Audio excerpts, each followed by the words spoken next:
विद्यार्थी मित्र हो, नमस्कार. मी शेटे सर. आज मी पाठ घेत आहे इयत्ता 7वी विषय मराठी, पाठ क्रमांक 13वा.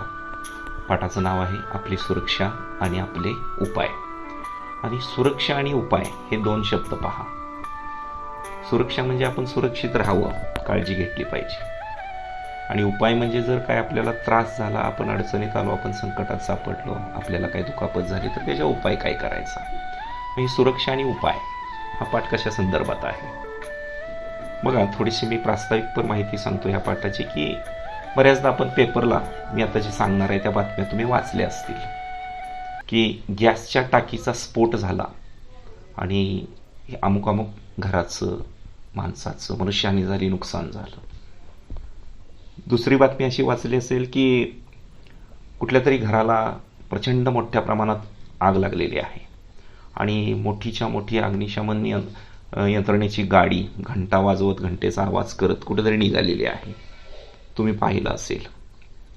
किंवा असंही ऐकलं असेल की मोबाईल चार्जिंगला लावलेला आहे आणि चार्जिंग चालू असताना कोणाचा तरी फोन आला आणि आपण फोन उचलला आणि बोलायला लागलो आणि त्या चार्जिंगचा किंवा त्या मोबाईलचा स्फोट झाला आणि त्या माणसाला दुखापत झाली किंवा जीवितहानी झाली. लायटर किंवा काडेपेटी अचानक कशाला तरी घरामध्ये लागल्यामुळं घरानं पेट घेतली. किंवा आपण रस्त्यावर सुद्धा येता जाता बघितलं असेल, रस्त्यावरती उंचावरती असतात, विद्युत वायर असते, विजेच्या तारा त्या तुटून पडलेल्या असतात किंवा असं स्पार्किंग होतं, स्फोट होतो त्याचा, आणि ते तिथं असणारी डीपी असते मोठा, ते अचानक पेट घेते. मग ती आग जास्त भडकलेली ही सुद्धा तुम्ही बघितलं असेल. अशा काही ज्या दुर्दैवी दुर्घटना आहेत त्या का घडतात. ह्या सगळ्या घटना आपोआप नैसर्गिकपणे घडतात असंही नसतं. बऱ्याच घटना घडायला, जवळजवळ 90% घटना घडायला मनुष्य म्हणजे आपणच जबाबदार असतो. कारण आपण काळजी घेत नाही, आपण दुर्लक्ष करतो एखाद्या गोष्टीकडं आणि काळजी घेत नाही, आणि अनावधानानं या घटना घडतात आणि या घटनातून प्रचंड प्रमाणात आर्थिक नुकसान होतं, मानवी सुद्धा नुकसान म्हणजे मनुष्यहानी होते, आपल्या घराची हानी होते, परिसराची हानी होते, समाजामध्ये एक घाबरट असं वातावरण निर्माण होतं. म्हणून आपली सुरक्षा आपणच ठेवली पाहिजे, त्याच्यावर उपाययोजना आपणच केली पाहिजे, एवढाच या पाठाचा सांगण्याचा अर्थ होतो किंवा या पाठाचा उद्देश एवढाच आहे. आता काही प्रसंग मी तुम्हाला सांगेन. की पहिला प्रसंग असा आहे, आपण आंघोळीला जातो. आपल्या घरामध्ये बऱ्याचशा, सगळ्यांच्या नसतं पण काही घरामध्ये गॅस गिझर असतो पहा. तर पहिल्यांदा आंघोळीला गेल्यानंतर गॅस गिझरचं बटन पहिल्यांदा बंद केलं पाहिजे आणि नंतर गिझरचं गरम पाणी सोडलं पाहिजे. वीज प्रवाहित होताना काही अडथळा आला तर वीज प्रवाह पाण्यात प्रवाहित होऊ शकतो आणि विजेचा झटका आपल्याला बसू शकतो. थोडक्यात काय, बादलीभर पाणी गरम काढलं की ते गॅस गिझरचं बटन आपण बंद केलं पाहिजे.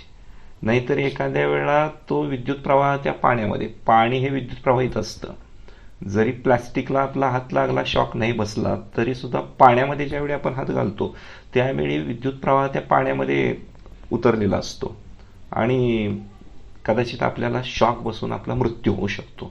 मी मगाशी गॅस गिझर म्हटलं, सॉरी, गॅस गिझर नाही, इलेक्ट्रिक गिझर असतो, ते इलेक्ट्रिक गिझरचं सांगितलेलं आहे मी. गॅस गिझरला काही फारसा धोका नाही, ते आपण गॅसच्या सिलेंडरची काळजी घेणं गरजेचं आहे. जे सिलेंडरचं बटन असतं ना, ते बंद केलं पाहिजे, नाही तर तिथं स्फोट होण्याची शक्यता असते.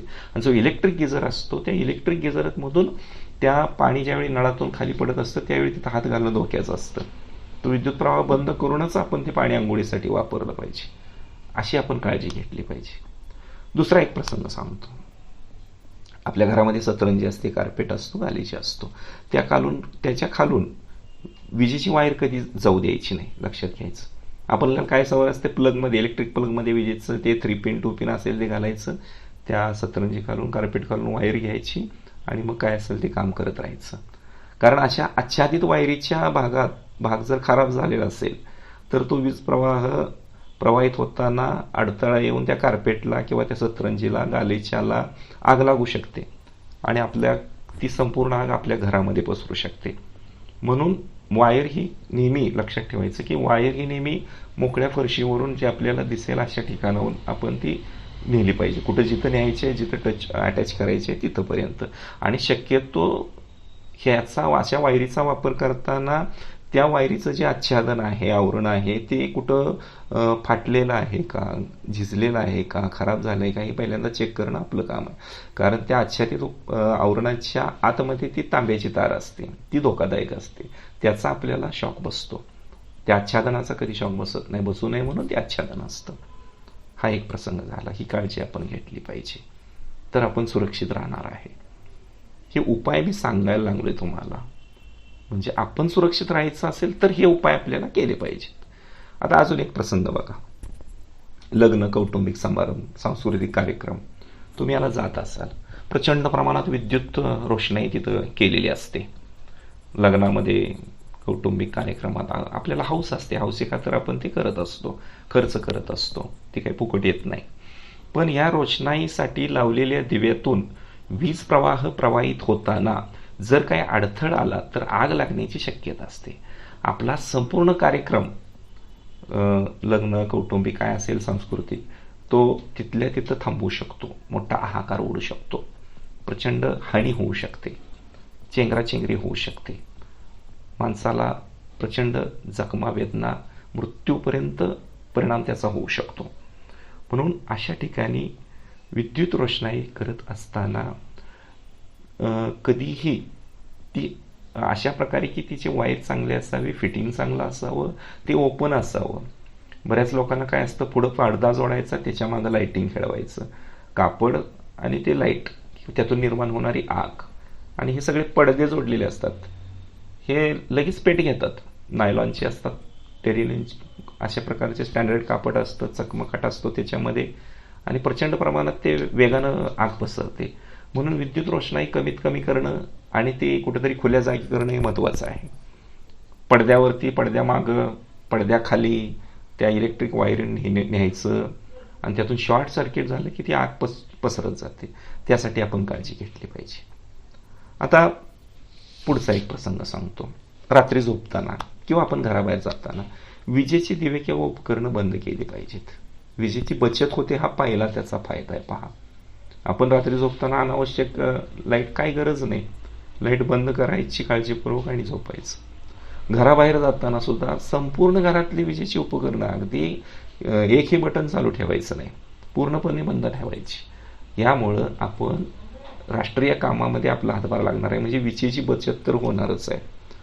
आता काही वेळा काय होतं की आपण अचानक सगळी घराची बटणं बंद न करता बाहेर जातो आणि 1-2 दिवसानं परत आलो की पटकन दाराचा दरवाजा उघडतो आणि लाईट लावतो. असं कधी करायचं नाही.